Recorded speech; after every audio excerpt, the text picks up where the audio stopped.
Ramadan Mubarak.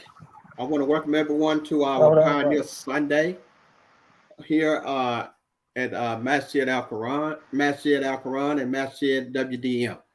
We have a long-standing member in the Houston area that is going to share some knowledge and wisdom with us. As our brother Abdul Rashid Al Amin, and I wanted to present and turn it over to him. Assalamu alaikum. Walaikum assalam.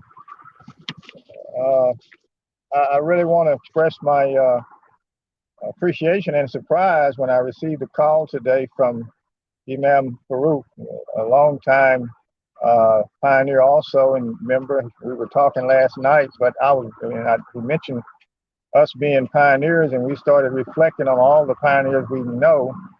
And he said that's why he had me on his mind when a brother who was scheduled for today called in and said that he was not going to be able to do it, was having some problems. So I was very surprised, but nevertheless pleasant. And as always, the Imam said we should always be ready. And honestly speaking, any Muslim should always be ready for anything, because he's worshiping the Lord who controls everything. So anything can come up, and he's ready, because he said, "Let me die not except as a Muslim." So even death, he's getting ready for that. But I want to say a dua that I like, and I'm sure many of the believers probably know it, because you say it normally when you're in sajda, which is called prostration.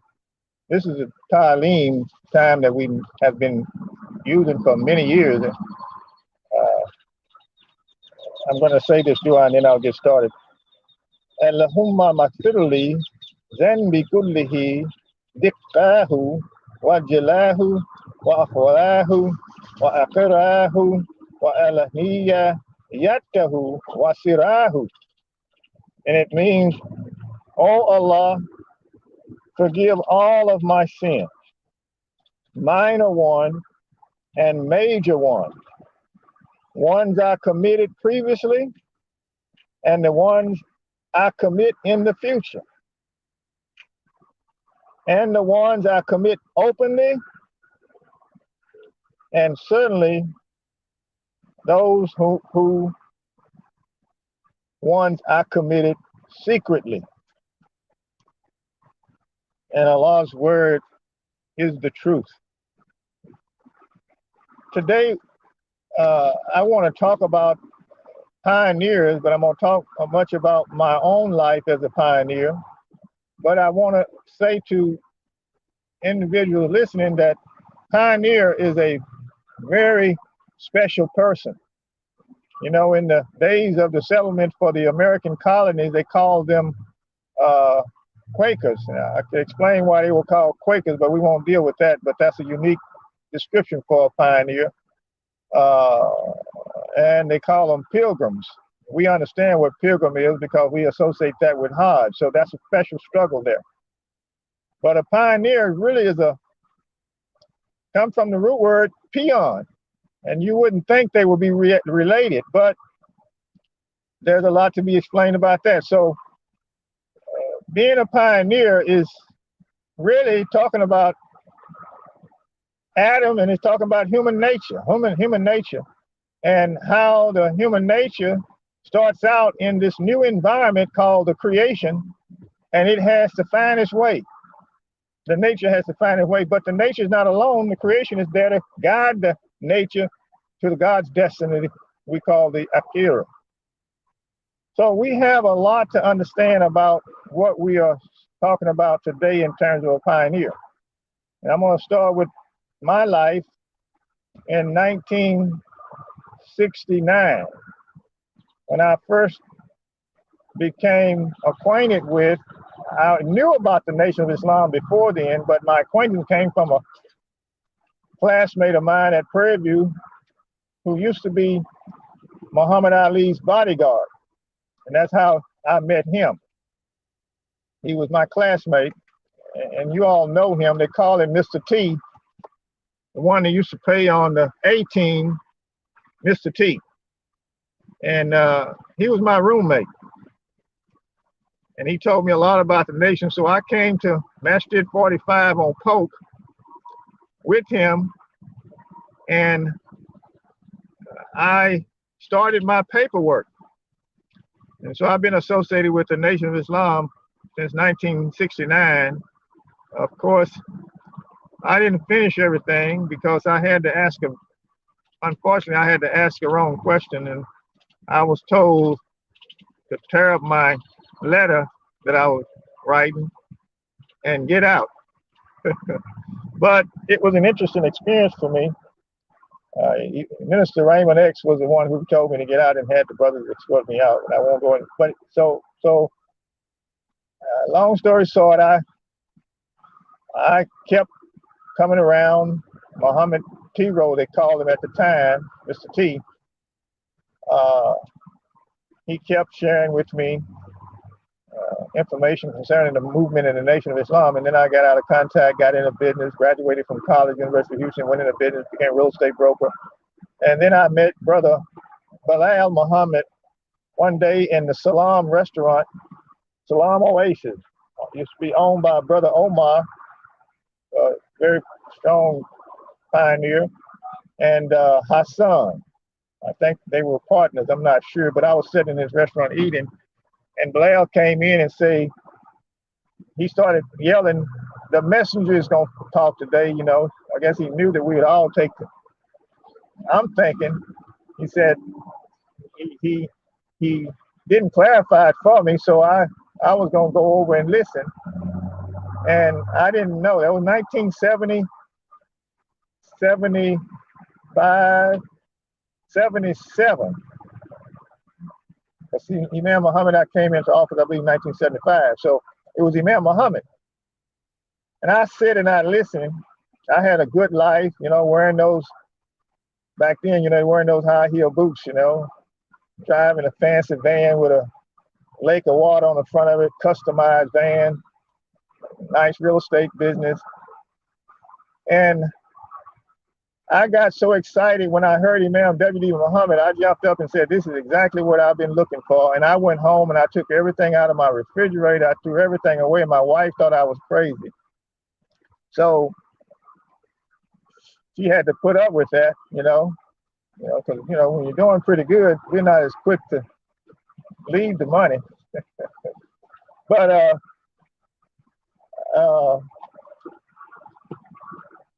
so it got so bad, she one day came and put the Quran on the table in a plate.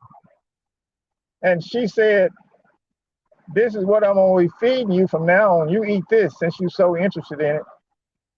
And I looked at her and I smiled. I said, "I've been eating it. It's my best meal. So you don't realize you put the best thing on my plate I could ever have. So I can live off of this for the rest of my life. So thank you." So I kind of made her feel angry. But I immediately declared my shahada when I heard Imam Muhammad. I didn't have to question it, nothing. I just declared my shahada. He lifted me up. I felt high for a long time. I think I stayed on that high for about 5 or 10 years. And sometimes when people hear me say that, they think I'm saying high on alcohol, but it also means alcohol. We have to understand what alcohol means, you know. But I was high, and I felt better than I'd ever felt in my life. I was thinking better instantly. I had a very successful real estate business and then a lot of investments, good, growing very well. And later on, because I was buying a lot of real estate property, commercial property, residential properties, I used to work for Harris County Flood Control District. I did all of the topography that you see them working with right now on the bio improvements and all that. I supervised that topography work during that time. While I was before I went into real estate business and before I went into restaurant, that's how I ended up becoming a real estate broker. This Caucasian man that I had helped out in getting some land reclassified as a non-floodplain area, he asked me if I would go to work for him. And at that time, the state would give you a broker's license just by taking a few courses. And I got a broker's license. I went to work for him. But because of some racial differences and my aggressive effort to make him successful, because I'd already made him $1 million or more before I went to work for him, because I had to argue his case before the commissioner court to get him his land reclassified. And that's the old land out there in Atascocita, where you see Atascocita Forest, I believe, and all that. I had argued that for him, and he got a lot of his land taken out of the floodplain area. And he came in that office and he said, man, if you can go to work for me, I could get rich. We could get rich. And that's what I did. I had a lot of help from people that you wouldn't think. That's why I guess when I got kicked out of the Nation of Islam, because I asked the question, we don't really mean the white man is the devil. You know? So I got bad and good stories about everybody. So I was questioning that. But that's an example of a white man helping me because I helped him. I wasn't helping him to get paid. That was my job. But I did such a good job. He hired me to go to work for him instantly. I left the county and went to his office. And that's why I got my broker's license. All of a sudden, I was in my own business within 6 months because of the attitude in the office concerning my aggressive effort. He liked me. He talked about me a lot. He tried to make me an example. And you can't do that with a bunch of old heads in the real estate business. And they all got broker's license and you just got yours. But you know more than they do because you're more aggressive. But anyway, I got my broker's license, bought a lot of property, went into the restaurant business.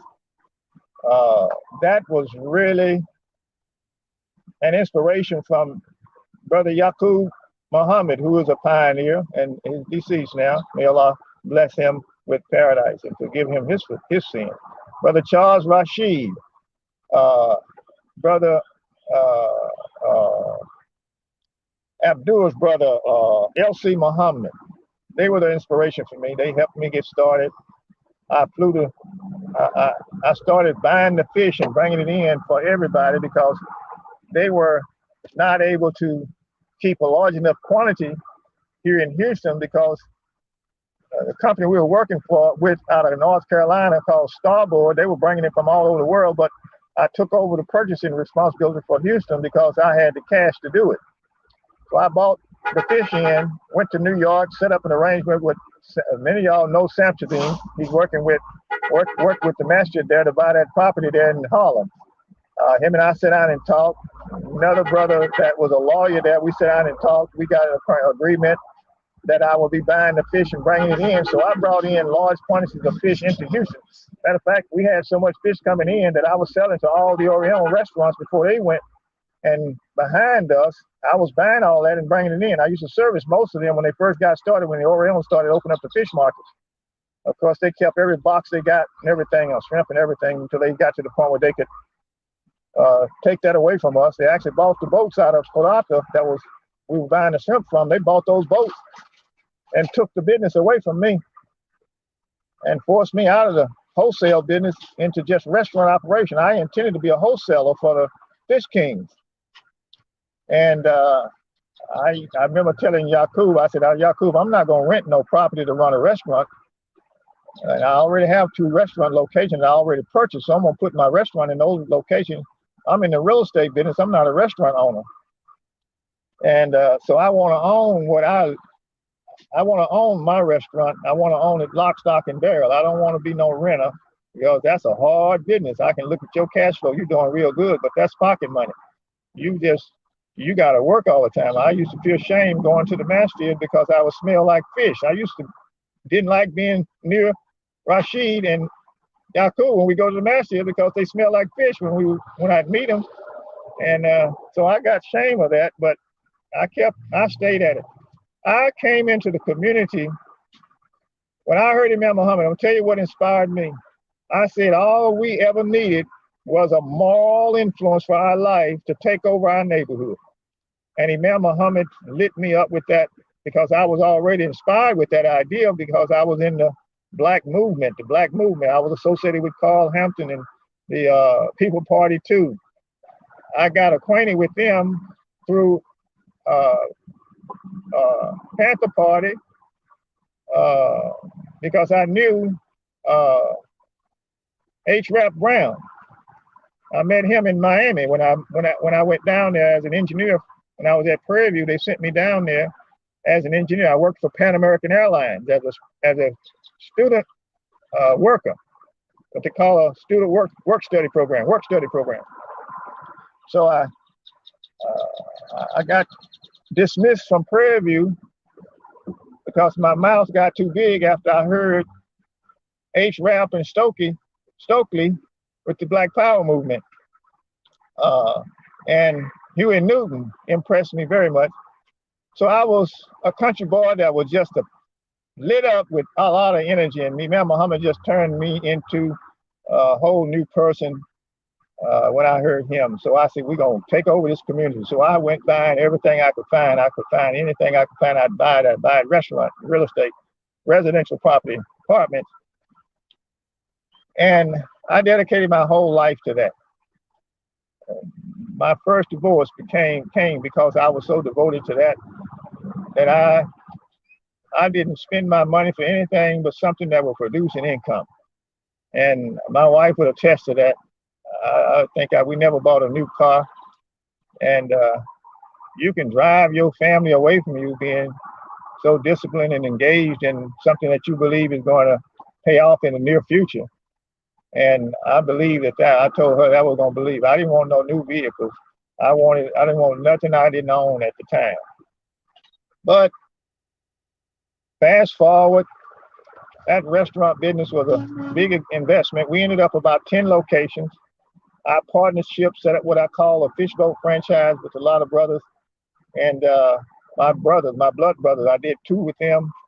I did 1 with brother Kadir Wakiluddin. I worked with Imam, with Yahya Moljo and Hassan, Sister Renee's husband, who was a principal. I worked with another great pioneer. These are all great pioneers. Yahya, we got some beautiful people in our community. And we, on Wayside, we ended up with about 10 locations. I had 5 or I believe 6 of my own that I owned directly. So I was working 12, 24 hours a day. I say 12 to 24 hours a day because I'm going to tell you, when you feel excited about what you're doing and you make your life what you love, rest becomes a pastime, something that you do while you're working. Actually, work is rest. Work is rest. We call it amala. Amala is work. And if you understand it, midla is hope. So when you got amala, ayn in front of the midla, it means that you're conscious of what you're hoping for, so conscious of it that you sleep with it. It stays in your consciousness, stays in your mind while you sleep. And actually, neem is like an attachment to lamb. And lamb is like lawama, the nestle lawama. Allah says, you move through those levels. So if you really understand what that means and what its effect it have on you, it means to reason and think, but you're so engaged in that activity. If you're inspired by God, that's why the first level is amara, meaning that you desire so much that your heart gives the responsibility for providing you with an opening and an avenue that your whole life opened up. That's why Allah says, enter you my kingdom as a worker, enter you paradise. So you can see that you're going to live forever and you're a worker. So I love work. I love hard work. That's why you see me looking like this. I don't like being dressed up because I can't get down in the dirty when I want to without having to get my wife jump on me about getting my nice threads dirty. Most times you find me, you'll have a change of clothes, work clothes in my car if I'm going somewhere. I'll put a change of clothes. I'll always tell them in case we have a flat tire. But I just don't like making clothes dirty. I don't spend money, extra washing, nothing like that on anything. It's extra. But you can love something so much. That's why it's hawa. It's love. It's talking about a desire. You can desire something so much that it takes over your life. That's also that word means to be commanding, very demanding. It comes from the word amir, very demanding, a big demand on you to perform. Actually, the root word for that is perception. is view. And once something come into view and you have a potential feeling that you can accomplish it, you're driven so much by it that it keeps you awake. That's why it's called awake, you know. And when you go to a funeral, they call it awake too. So it's all connected. With those 10 restaurants, I worked so hard. I drove myself. When I look back at it, it was not hard. You know, it was really not hard. But after I faced so many disappointments, so many failures, and it's not failures because I was failing. It was failure because I was trusting people with responsibility. And the prophet said, you don't know people until you trust them with a responsibility, until you work with them. And I had to work with them. I brought my brother down here. I brought people houses. I brought cars. You know, I put them furniture in their house. Nothing would make them loyal. Nothing would make them committed. They just still would mess over you. I put my brother in the house, brought his whole family down here, and tried to make him a manager of my restaurant. One day, and he said he was gonna quit smoking and quit drinking. He was alcoholic. He said he was gonna quit drinking. And I thought he had quit. So one day I come in my restaurant and he's all excited. And so I went and cut the stove on to get it warm so I can, you know, bake me something. I had something I wanted to bake. So all of a sudden I'm walking around in the store, and then the stove exploded, and I didn't know what it was. And I looked in the stove, and my brother had stuck a 6-pack of beer in there to keep it hidden from me, and it exploded in the stove. So I was so disappointed in him. And I had businesses even before I left college. I had a company I called Domesco, meaning Domestic and Environmental Services Company. And it was a lawn service and domestic service business, maid service. And I brought my brothers down here and made them managers, put them on it. Matter of fact, I'm sitting right now parked in the lot at Lowe's. And this used to be, no, not this lot, another lot. But anyway, I had contracts with those big stores, Montgomery Ward's, Targets, Keys Storage. And my brother was supervising my lawn service business while I was working at the county engineering department. And I had a blue van. I used to get out of my suit, and I would be like Superman. I'd get out of my suit, run in the back of my van like he run into a telephone booth. I would get out of my suit, put on my work clothes, and I would ride out of my van on a ramp with my jumpsuit on, cutting one of Target's big lots they had out in front, where right now on Wayside and 610. So I enjoyed working, and I enjoyed employing other people. And that was before I heard Imam W.D. Muhammad. And when I heard Imam W.D. Muhammad, W.D. Muhammad, it really was all I ever needed. I could never separate from this community. I mean, it's just no way. Nothing could ever drive me away. And believe me, I had a lot of that. It seemed like that was what people were trying to do. But I'm gonna tell you something. You can love the people that hurt you the most. You can love the people that hurt you the most. I used to wonder why, because you can be very forgiving, and forgiving represents receiving. Really, it represents receiving. See. Because if you can forgive man, God give you more of what he wants you to have. So that's what it means. Forgive. Forgive means to whatever was in your life before you were given all this that's distracting you. When you overlook the one who is trying to use it to distract you, that's what Iblis was saying he's gonna do. Then God make you stronger. He develop you and make you stronger because you have humility. And that same person is trying to take what God created and humiliate you. Now you humble and you have humility, but he's trying to humiliate you, make you accept to be humiliated. And you can't accept to be humiliated because it calls you to be resentful. You don't want to be resentful. Resentful means that you're going to return the favor. And you don't want no favor like that. You want God's favor. You don't want a favor from a man that's trying to hurt you. And it'll hurt other people and make them look at you very strange, but it's part of the history. I'm not trying to do Taleem or Juma. I decided that I was not qualified long time ago. But I'm gonna tell you something. When you say you're not qualified, if you understand what qualified means, I didn't know this until I said that, and I really thought that, and then all of a sudden, God will qualify you. Don't you know if you say you're not qualified and you think you're not qualified, because see, you say you don't believe in no other deity but Allah, right? And when you think you're qualified, you lifting yourself up with an idea without asking God to favor you. So you reject the idea that I can determine when I'm qualified, but I know that the qualifier, which is Allah, can give you qualities. Now, quality means to tie you to a reality that can support your need to be qualified. And that's why it's called Khalifa. It's in your nature. It's in your nature. It'll come out. God will feed that in you. And that's why it's spelled with that same word that you use to spell brother when you say Aki, Aki, Aki. That's a social urge now. That's what it's saying. That's a social urge in life, in the very flesh of your body. That's a social urge. So all the people, many of our pioneers and imams and ministers that were still following the Nation of Islam, even though they was under Imam W. Muhammad, they were good people. They were horticulturists. They wanted to cultivate the community so much that they would hurt people that they didn't think agreed with the method that they were using.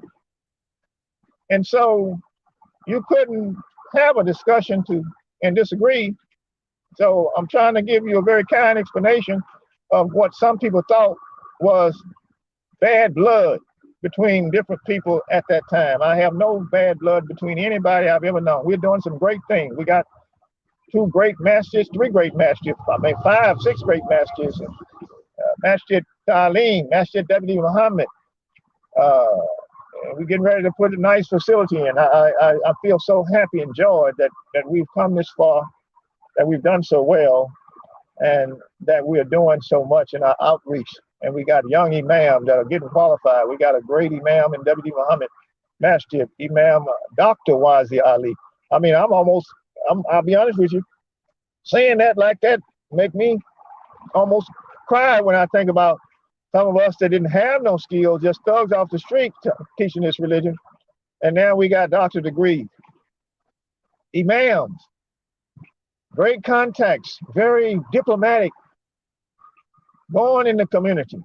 These are the fruits of Islam. These are the fruits of Islam. And we as little peons that was just wanting to be close to God. That's what pioneer means. Someone who is just humble, small, insignificant, no training for the role that he want to play. But God put an inspiring spirit in him to do the job. And we end up with doctorate degrees. I had a man, he was a Middle Eastern, and he realized I told him I was with W. Muhammad Masjid, and he said, "Oh, you over there with Wazi Ali?" And I corrected him. I said, "Dr. Wazi Ali," because I knew what he was trying to do.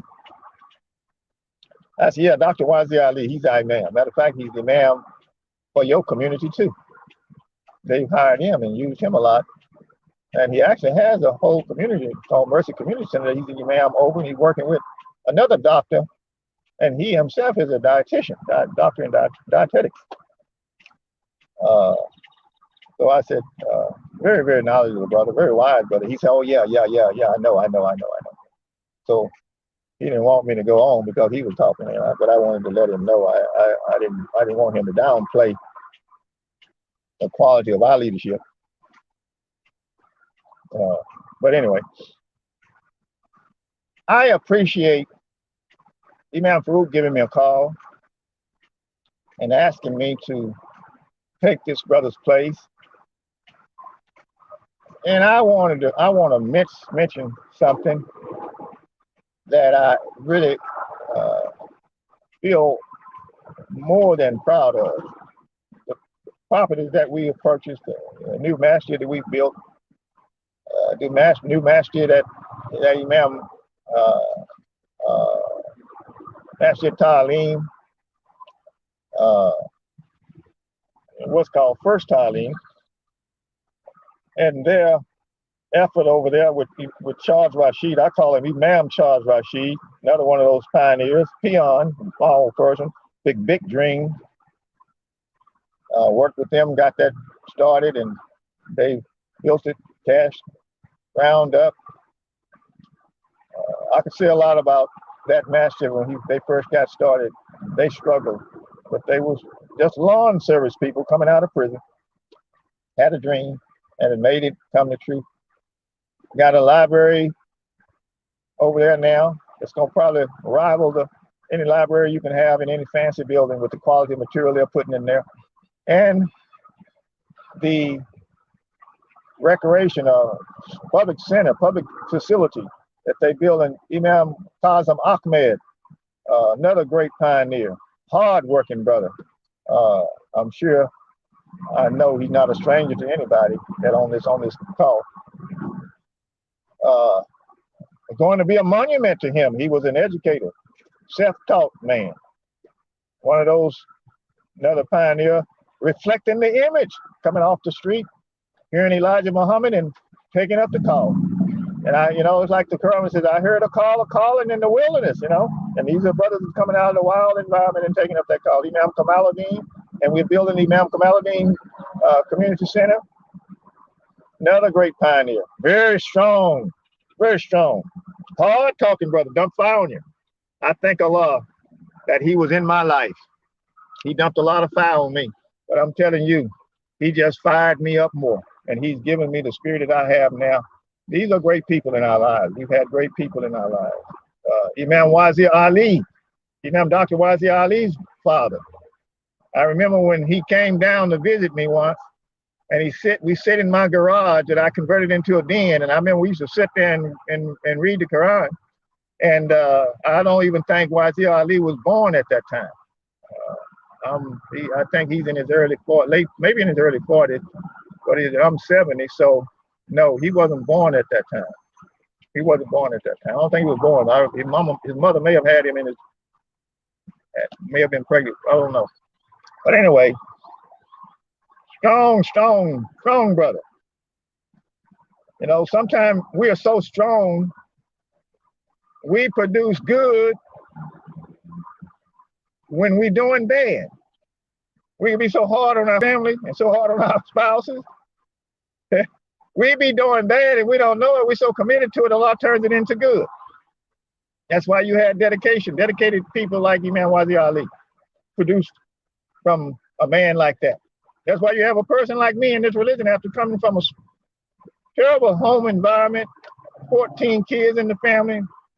Mama's always crying, daddy's always gone, daddy's an alcoholic. And you meet a man like Imam Kamaluddin, and he don't think you right even when you're trying to be right. He make you get right if you're not right, or you get out of his company. But these are good things for us. Pain and suffering is the father of progress. It's the father of progress. Hurt produces a way out for the hurt to get away from the hurtful, because the hurtful is heartless. All those are same words with the same consonants in them, but somebody who's committed as a vow to hurting you, and that's all he's using. He never take that constant out. He just changed how he used the commitment to God. That's his vow. And he's not for excellence. That's why the word is spelled V-O-W-E-L. He's not for excellence. He's for excelling. He's for progressing, but only his progress. Selfishness.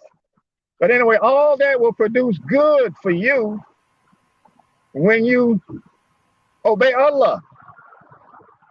That's why it's hasana. Hasana. Hasana is like an aspirated expression.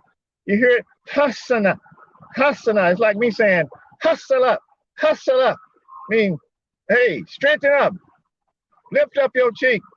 My mama used to tell me, lift your head up, boy. don't go looking like that. And she just whipped me now. I'm supposed to be sad and hurting, but she'll tell me, she make me lift my head up, but she's going to keep whipping me. So I lift my head up and take that whipping. Because you don't hit your mama back. You just let her do what till she get tired. You know, she said she'll do it until she get whatever you got in you out of you. And she certainly will make you tell her she got it out of you, even if you don't have it out of you, or she'll beat it out. I don't know if the whip beat it out or I just ran out of it to avoid the whip. But I ran away from home. But I ended up in a better place. Inshallah, we'll have a chance to talk again. Brother Farouk said that it was 30 minutes, and I've taken an extra 5 minutes, so I got an extra 5 senses. So I'm sort of rough man. I'm 55. So, you know, I got my 5 senses in my own nature, and then I got my 5 senses I work with in my mind. So that's 55. That's the mercy of Allah. That's the blessing that so I'm going to stop at 5. So I'm going to let it another 1 minute, and I'll be at 7, and I'm going to close this out. And I appreciate everybody. I love you. And I pray Allah that I haven't said anything that hurt or disappoint anybody, because I want you to stay on target and stay focused, and we meet our appointment, and we honor our obligation to our Lord and Creator, who has blessed us with all that we need. Everybody is valuable, and everybody means something to Allah, therefore He means something to us. And we want to take care of our family, honor our responsibility, and continue to be good people working in this community to advance the good and lift our leader up, Imam W.D. Muhammad. Assalamu alaikum. Wa alaikum salam. Brother Abdul Rashid Alameen, alhamdulillah for your giving us a journey through your life and your experience. And so this is what this day is about with the Pioneer Sunday. It's to share with us those things that you all went through and the blessings and the rewards that you all have gained, because we look up to you all. You know, I mean, I walked in the community and y'all were the ones that were doing the work, you know, and so now we sit back and we look at, you know, and hopefully we can live up to what you all were working toward. So it's always a blessing, it's always an honor. And I appreciate listening to your story. This, you know, really revived me to let me know that, oh, you know, now I can start looking for those that's coming behind me, inshallah. So we appreciate you stepping up, speaking to us today in place of the brother. And hopefully we get to hear from you again, inshallah. Inshallah. So everyone else, we're going to run through our announcements, inshallah. So just hold on just a moment. We'll begin with our Ramadan 22 calendar for the youth. Yesterday, which was the 9th, they had a skill challenge. And this that you're looking at now, the April the 17th, they're going to do a masjid field day. April the 23rd, they would do a youth outdoor iftar and a movie. April the 30th would be the Iqra voice Quran competition. And I believe that's already closed. But on April the 30th, you'll be able to hear the youth in their recitation and for the competition. And then on May 1st, it's the Eid moon sighting. So they will have the youth out and begin to explain to them on how to see the new moon. And that's going to be a very great experience for them, inshallah. We also have this coming weekend, the Ramadan conference. And the theme of that would be the renewed commitment to community life. And that's April the 15th, beginning with Juma, through the 17th, 2022. And we have assortment of presenters, scholars, community leaders, young adult panel, and our youth leadership. You don't want to miss this. It would definitely be in person as well as online. So stay tuned. If you haven't gotten the link where we have a Facebook, you go to facebook.com/MasjidWDM. You can also watch it on YouTube, youtube.com/MasjidWDM. WDM. And go ahead on and subscribe to those channels, the Facebook page as well as the YouTube channel, so that you can always be aware of what's going on here at the masjid here in Houston, inshallah. And we're going to show our continue with our community announcements.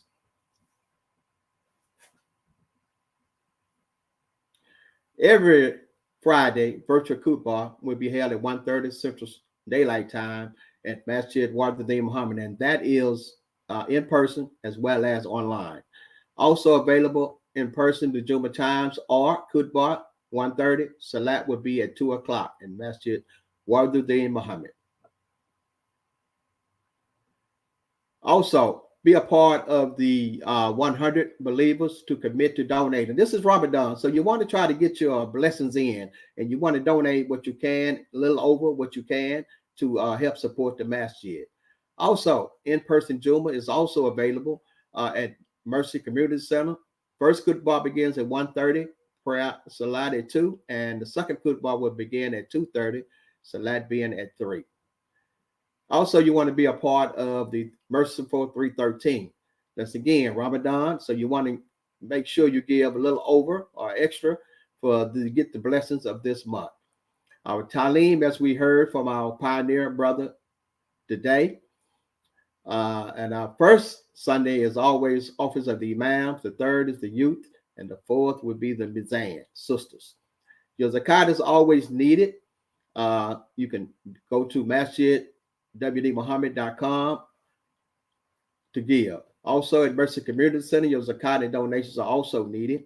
Ways to donate would be going to www.mercycc.org/donation. Muslim nights, you can sign up 13 to 18 and 18 to 30. Send in an email to muslimnights@gmail.com. Our new Muslim orientation, you have to join 1.8 billion Muslims. Now what? What's next? New Muslim orientation class is Sundays from 3 to 4. And we have our Bada Sisters Halakha every second and fourth Saturday, 7:30 to 9:30 a.m. Central Standard Time. Send an email to www.barista.com. And also, we have still running the fundraiser for the donor wall in name of Ibrahim Kamaluddin Community Center. And you want to be a part of that, you can just join the tiny URL.com. Thank you for joining us today, and hope we'll see you on next Sunday, which will be the Ramadan conference, and that'll be a special presentation from the youth. Assalamu alaikum.